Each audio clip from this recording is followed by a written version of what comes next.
downfall of Tom Wills was that he had this fantastic background. He'd been to school at Rugby, prestigious school. His father was a Member of Parliament, wealthy. He was a fantastic cricketer, and he came, and during the course of his life, he degenerated, they thought, degenerated. Unfortunately, as his life went on and he became more and more erratic, he and that's largely due to his drinking problems. He was regarded with a bit of derision by a lot of people, and certainly he left himself open to that.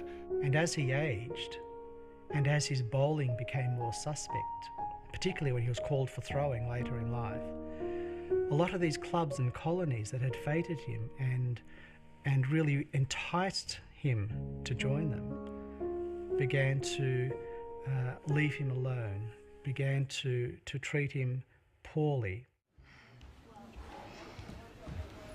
You're a spent force, Wills, and still a chugger. You're a disgrace to your family and the game of cricket. Don't listen to him, Tom. He's just a drunken nobody.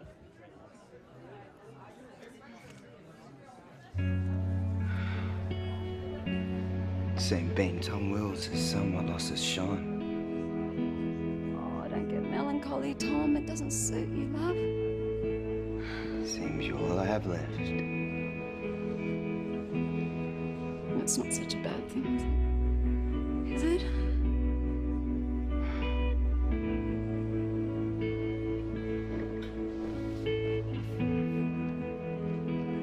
No, let's go.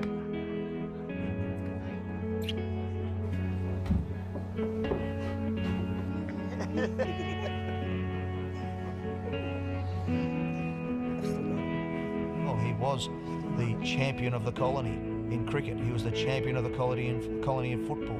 He was the secretary of the MCC. He was the darling of rugby school who came back to Australia. He had all these things going for him, but in the end he couldn't quite keep it all together, and he turned to the bottle. He's not the first and he's not the last.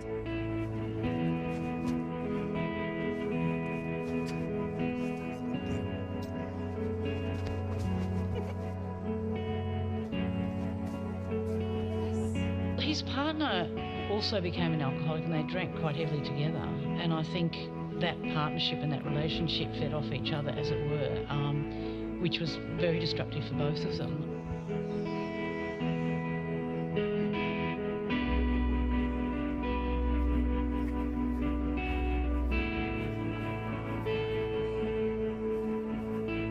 Australians love a tragedy. They love a bold, daring person, and they love the fact that it ends in tragedy, which I guess is the opposite to the tall poppy syndrome for us. So they love a Ned Kelly, you know, or they love a Gallipoli, because that defines character. And I think Tom Wills is that sort of person too. I think it's the way he lived and the way he went out and did something that no one had ever done.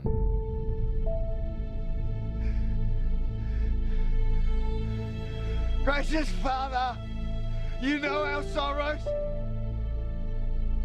You share our souls.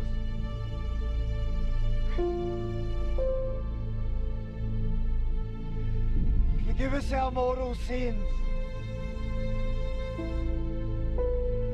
Prepare thy place.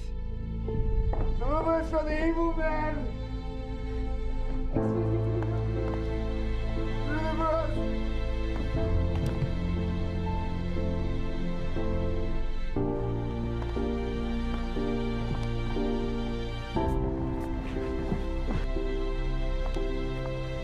He'd been a really hopeless alcoholic, and he had the DTs, and he's starting to, hallucinate.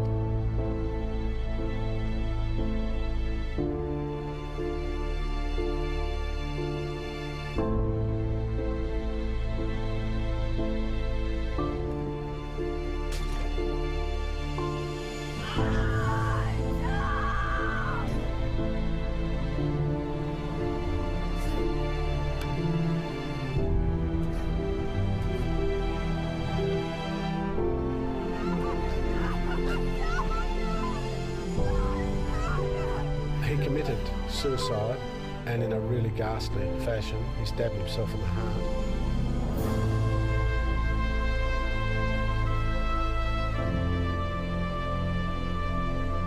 I think he must have been just about the loneliest man in Australia by the end of his life. The tragedy of his life is that he stabs himself and he's dumped in an unmarked grave to be forgotten.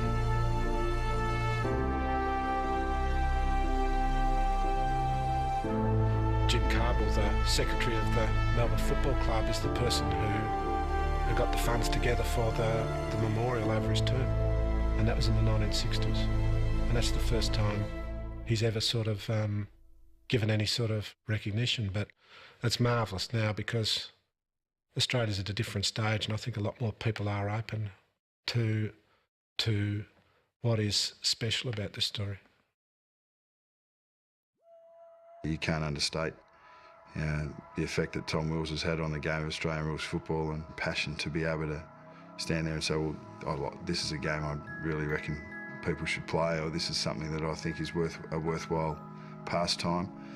And from small things, big things grow. And I mean, without that stance and without that passion early in his career and early in his life for this game, well then hundreds of thousands of people wouldn't have the opportunity to enjoy it, both as players and as spectators. And I think the game's gone on an enormous journey, and it started as an idea in someone's head, and let's have a look at it now.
The story of Tom Wills is incredibly important because he has been a significant figure in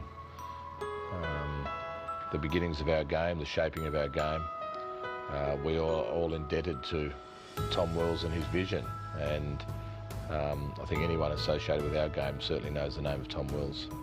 I mean, he played a vital role in the conceptualisation of the game, the way the rules were set up, the way the rules were invented, and the way he took from other sports and other communities to create this extraordinary game we have today. When people try and say, it's this person's game or that person's game, or, I mean, Irish people say it's an Irish game.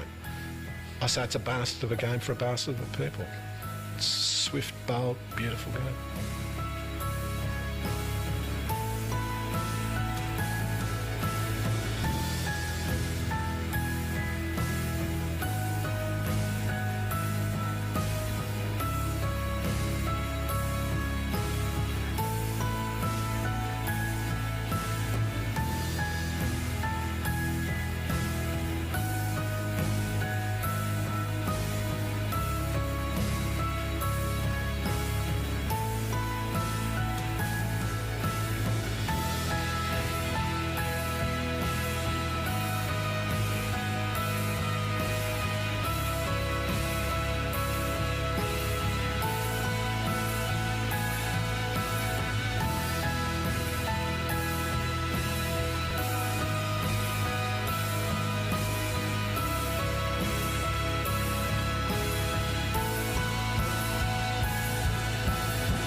turning back, I'm turning around. I lost myself in the sand, the tracks are gone, I'm moving on. Back to where I'm from, through my city shoes, through the city blues. I've been thrown off the track. Bring me back, bring me back, bring me back. Down this road, I feel it, I dream it, I've been here before. Let's get melting to my mind, bringing peace back to this town.